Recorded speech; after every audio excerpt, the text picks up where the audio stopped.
ঢিঙত আছোঁ, ঢিঙৰ খিলঞ্জীয়া মানুহৰ কথা বতৰা বুজ লৈছোঁ। এটা কথাটো হৈছে এনে আমি চৰ অঞ্চলত গৈছোঁ, চৰ অঞ্চলত অলপো মাটি আমাৰ হাতত নাই, অবৈধ বাংলাদেশীয়ে মাটিখিনি খিলঞ্জীয়া মানুহৰ হাতত নাই। এটা কথাটো হৈছে চৰকাৰে কৈছে উচ্ছেদ হ'ব, আমি সুধিছোঁ কেতিয়া হ'ব। ইয়াত খিলঞ্জীয়া মানুহ ৰাস্তাত সেইদিনা আমি কেইগৰাকীমান মহিলা পাইছোঁ, মহিলাসকলে আহি আমাক কৈছে সেইখিনি কথা কাইলৈ ক'ব, কিন্তু আমি তথাপিতো এটা আভাস দিছোঁ। আমাক কৈছে যে আজি 7টা বজাৰ পিছত ইয়াত এখন বেটেৰী ৰিক্সাত উঠি টমটম এখনত উঠি যাবলৈ ঢিং টাউনত ভয় লাগে। এই পৰিৱেশটো হ'লেতো নহ'ব, আমি ক'ত জীয়াই থাকিম। এতিয়া অসমৰ ইমূৰৰ পৰা সিমূৰ যোনবোৰ ক্ষেত্ৰত আমাক মানুহে সমালোচনা কৰি আছে, সি যি দলৰে নহওক তেওঁলোক আহকচোন এবাৰ ঢিঙলৈ আহি ঢিঙৰ খিলঞ্জীয়া মানুহৰ মাজত থাকি কথা বতৰাবিলাক বুজ লওক। আমি ইয়াত কাৰোবাক মন্ত্ৰী বনাবলৈ, কাৰোবাক MLA বনাবলৈ আমি ঢিঙলৈ অহা নাই। আমি আহিছোঁ অসম নামৰ মাজনীৰ স্বাৰ্থত, দেশ আৰু জাতিৰ স্বাৰ্থত, আৰু কাইলৈ ঢিঙৰ পৰাই গৰ্জন হ'ব।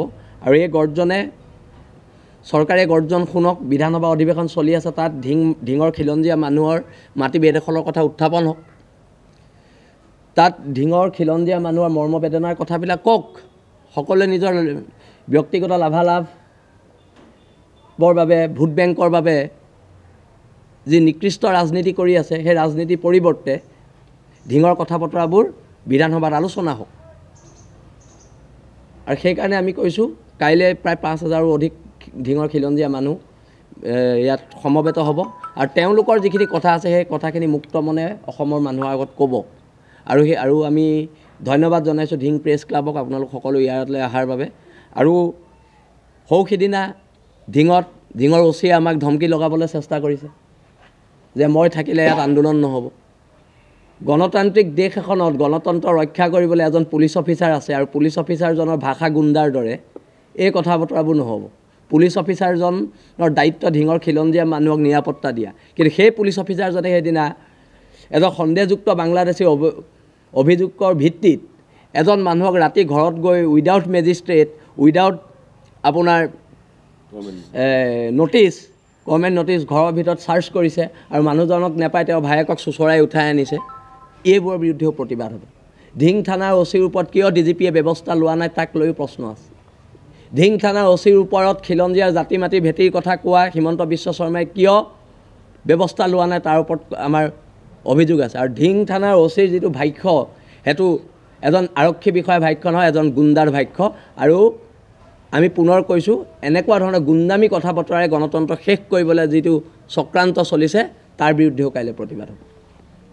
এইখিনিতে আৰু এটা কথা, ঢিংবাসী ৰাইজে স্বাভিমান আৰু নিজৰ অধিকাৰ প্ৰতিষ্ঠাৰ ক্ষেত্ৰত যথেষ্ট শংকিত হৈ আছে, আৰু তাৰ বাবে তেওঁলোকে এটা কথা চৰকাৰলৈ দাবী কৰিছে যে ঢিঙত এটা CRPF-ৰ কেম্পৰ প্ৰয়োজন হৈছে, যে এই ঢিঙৰ খিলঞ্জীয়া মানুহখিনিৰ নিৰাপত্তাৰ স্বাৰ্থত ঢিঙত এটা CRPF-ৰ কেম্পৰ তেওঁলোকে প্ৰয়োজনীয়তা অনুভৱ কৰিছে। আৰু অসম চৰকাৰে খিলঞ্জীয়াৰ নিৰাপত্তাৰ কথা কৈ থাকে, জাতি মাটি ভেটিৰ কথা কৈ থাকে। গতিকে প্ৰকৃতাৰ্থত যদি এইখন চৰকাৰে জাতি মাটি ভেটিৰ কথা চিন্তা কৰিছে, খিলঞ্জীয়াৰ আত্মপ্ৰতিষ্ঠাৰ কথা চিন্তা কৰিছে, খিলঞ্জীয়াৰ স্বাধিকাৰ ৰক্ষাৰ হকে কাম কৰিছে, তেনেহ'লে ঢিঙৰ এই খিলঞ্জীয়া মানুহখিনিৰ কাৰণেও এটা CRPF কেম্পৰ ব্যৱস্থা কৰক, যাতে আমাৰ খিলঞ্জীয়াৰ মানুহখিনি, আমাৰ খিলঞ্জীয়া বাই ভনীসকলে যাতে ৰাতি 1 বজাতো যাতে মুক্ত মনে ঢিঙৰ চহৰত মাজমজিয়াত যাতে বিচৰণ কৰিব পাৰে, ঘূৰিব পাৰে, ফুৰিব পাৰে। তাৰ বাবে কিন্তু ঢিংবাসী ৰাইজে এটা CRPF কেম্পৰ প্ৰয়োজনীয়তা অনুভৱ কৰিছে, আৰু অসম চৰকাৰক আমি আহ্বান জনাইছোঁ অতি শীঘ্ৰে ঢিঙত এটা CRPF কেম্পৰ তেওঁলোকে ব্যৱস্থা কৰক। আমি আজি ঢিঙৰ চহৰৰ পৰা অসমবাসী ৰাইজলৈ এটা বাৰ্তা দিব বিচাৰিছোঁ।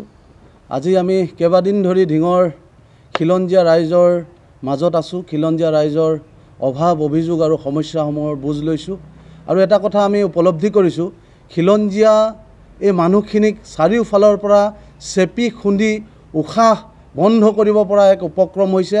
আৰু একাংশ বাংলাদেশী মূলৰ মিয়া মুছলমান মানুহে আমাৰ খিলঞ্জীয়া জাতি হত্যাটোৰ ওপৰত যি ধৰণে আক্ৰমণ কৰিছে, এই আক্ৰমণৰ পৰা প্ৰতিহত কৰি আমাৰ খিলঞ্জীয়া বাই ভনীসকলক সুৰক্ষা প্ৰদান কৰিবৰ বাবে, আমাৰ খিলঞ্জীয়া জাতি হত্যাক চিৰকালৰ বাবে যাতে মূৰ তুলি থিয় দি থাকিব পাৰে, তাৰ এক পৰিৱেশ সৃষ্টি কৰিবৰ বাবে আমি আজি ঢিঙত উপস্থিত হৈছোঁ। আৰু অহা কাইলৈ ঢিঙৰ সকলো স্তৰৰ খিলঞ্জীয়া ৰাইজ উপস্থিত থাকিব, 1000তকৈও অধিক খিলঞ্জীয়া ৰাইজ একত্ৰিত হৈ খিলঞ্জীয়া ৰাইজৰ স্বাভিমান ৰক্ষাৰ অৰ্থে খিলঞ্জীয়া মানুহৰ আত্ম অধিকাৰ প্ৰতিষ্ঠাৰ হকে আমি কাইলৈ খিলঞ্জীয়া ৰাইজৰ গণগৰ্জন কাৰ্যসূচী ৰাখিছোঁ।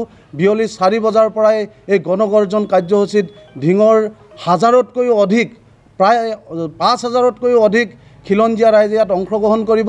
আমাৰ দেশ, আমাৰ মাটি, আমাৰ ঘৰ, আমাৰ ভেটিত বিদেশী বাংলাদেশী অবৈধ মিয়াই আহি আক্ৰমণ কৰিছে, আমি হাত সাৱটি বহি থাকিম নেকি? আমাৰ ভনীক 14 বছৰীয়া এগৰাকী ভনীক ধৰ্ষণ কৰি ৰাস্তাত পেলাই থৈ গৈছে। আজি সেই অপৰাধী ৰাস্তাত পিনপিনাই ফুৰিছে ঢিঙৰ ৰাজপথত, আমি মনে মনে বহি থাকিম নেকি? ঢিঙৰ আৰক্ষী চকী জ্বলাই দিছে, আমি হাত সাৱটি বহি থাকিম নেকি? এই ঢিঙৰ পৰাই এটা বাৰ্তা যাব লাগিব, সমগ্ৰ অসমৰ খিলঞ্জীয়া ৰাইজ সজাগ হ'বৰ হ'ল। আজিয়ে যদি আমি সজাগ আৰু সচেতন নহওঁ, এই অপশক্তিৰ বিৰুদ্ধে যদি আমি যুঁজ নকৰোঁ, এই মিয়াৰ বিৰুদ্ধে যদি আমি সংগ্ৰামখন তীব্ৰতৰ নকৰোঁ, তেনেহ'লে এদেও দুদেওকৈ লুটা নিয়া নহয়, তেওঁলোকে মাটি বাৰী ভেটি সকলো লৈ যাব। এই কথা ঠিক। আমাৰ বাই ভনী অসুৰক্ষিত অৱস্থাত আছে, আমাৰ ৰাজপথত এতিয়া খিলঞ্জীয়াই খোজকাঢ়িব পৰা অৱস্থাত নাই। এই সকলোবোৰ দিশ সামৰি আমি কাইলৈ এক গণগৰ্জন কাৰ্যসূচী ৰাখিছোঁ। এই গণগৰ্জনত সমগ্ৰ অসমীয়া খিলঞ্জীয়াই উপলব্ধি কৰিব কি এক ভয়াৱহ পৰিস্থিতিৰ মাজেৰে ঢিঙৰ খিলঞ্জীয়া ৰাইজে দিন অতিবাহিত কৰিছে, কি এক ভয়াৱহ পৰিৱেশ পৰিস্থিতি, দাঁত জাঠি জোং লৈ আমাৰ খিলঞ্জীয়াৰ কৃষিভূমি, আমাৰ খিলঞ্জীয়াৰ খেতিভূমি তেওঁলোকে আগ্ৰাসন কৰিছে, দখল কৰিছে, মানুহক কাটি মাৰি ব্ৰহ্মপুত্ৰত উটুৱাই দিম বুলি কৈছে। এনে ভয়ংকৰ পৰিৱেশ পৰিস্থিতিৰ মাজত আজি আমাৰ খিলঞ্জীয়া মানুহে ঢিঙত বসবাস কৰিবলগীয়া হৈছে। গতিকে এতিয়া যদি আমি নাজাগো, এতিয়া যদি আমি ইয়াৰ বিৰুদ্ধে আমি সংগ্ৰাম নকৰোঁ, ইয়াৰ বিৰুদ্ধে যদি আমি যুঁজ নকৰোঁ, তেতিয়াহ'লে আমাৰ অসমত খিলঞ্জীয়াই দ্বিতীয় শ্ৰেণীৰ নাগৰিক হ'বলৈ বেছি দিন নালাগে। ইতিমধ্যে ঢিঙত খিলঞ্জীয়াই দ্বিতীয় শ্ৰেণীৰ নাগৰিকৰ দৰে বসবাস কৰিছে। সমগ্ৰ অসমতো যে এই পৰিৱেশ পৰিস্থিতি বিয়পি নপৰিব তাৰ কিন্তু সন্দেহ নাই।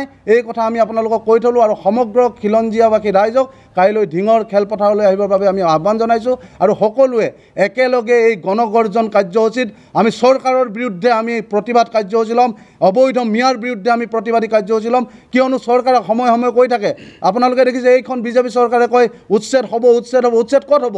আজি 4000 বিঘাতকৈও ভূমি এই চৰ অঞ্চলত অবৈধ মিয়াই দখল কৰি ৰাখিছে। এই ভূমিসমূহ কেতিয়া উচ্ছেদ হ'ব? এই ভূমিসমূহৰ ওপৰত খিলঞ্জীয়া মানুহৰ অধিকাৰ কেতিয়া হ'ব? গতিকে আমি কৈছোঁ কেৱল মাত্ৰ কথাৰে নহয়, এই বিজেপি চৰকাৰখনে কামেৰে আমাক আশ্বস্ত কৰক, খিলঞ্জীয়া মানুহক আশ্বস্ত কৰক, ভাই ভনীসকলে যাতে মুক্ত মনে বিচৰণ কৰিব পাৰে তেনেকুৱা এক পৰিৱেশ হওক, তাৰে কামনা কৰি কাইলৈ আমি ঢিঙৰ ৰাজপথ উত্তাল কৰি তুলিম। এই বিজেপি চৰকাৰে যদি ইয়াৰ তৎকালে এই আমাৰ অবৈধভাৱে বেদখল কৰি ৰখা ভূমিসমূহ খিলঞ্জীয়াৰ হাতত গতাই নিদিয়ে, তেতিয়াহ'লে কিন্তু পৰিৱেশ পৰিস্থিতি ভয়ংকৰ হ'ব। তাৰ বাবে জগৰীয়া এই চৰকাৰখন হ'ব আৰু ঢিং আৰু নগাঁও প্ৰশাসন হ'ব। আৰু পৰৱৰ্তী যিসমূহ কথা আছে কাইলৈ কাৰ্যসূচী সম্পৰ্কে, আৰু আমি এই ঢিঙত আমি ঘূৰি এই খিলঞ্জীয়া ৰাইজৰ মাজত থাকি যি কথা বতৰা আমি অনুভৱ কৰিছোঁ, যি গা শিহৰিত হোৱা বৰ্ণনা ঢিংবাসী ৰাইজে আমাক জনাইছে, সমগ্ৰ বিষয় সন্দৰ্ভত বক্তব্য ৰাখিবৰ বাবে মই আমাৰ বীৰলাচি থানা অসমৰ মুখ্য প্ৰশাসনিক সচিব শৃংখল চলিহা ডাঙৰীয়াক অনুৰোধ জনাইছোঁ।